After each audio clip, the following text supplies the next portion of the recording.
To show you how to do the slip stitch today. It's a stitch that you'll come across regularly in patterns, and it's actually very easy to do. It's used for various purposes. It can be used as a way to join stitches together. It can be used when you're moving from one round to another, and sometimes it's used if you want to get your hook further along a round, and this is a round that I'm working on here. If you wanted to move your hook further along here, but you don't want to add height to your stitches, you can use the slip stitch. So it's quite handy for that as well. So it's easy to do. We're just going to work into our stitch. We're going to yarn over.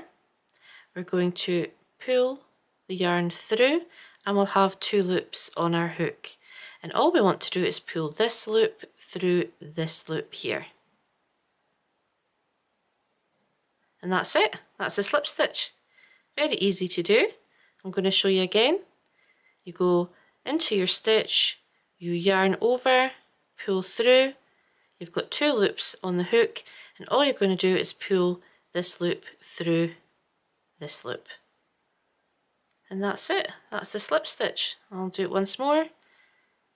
Into my stitch, yarn over, pull through, and pull through. And you can see the difference in height. So here we have our SC stitches, and here we have our 3 slip stitches. And that's it. That's all that's to it.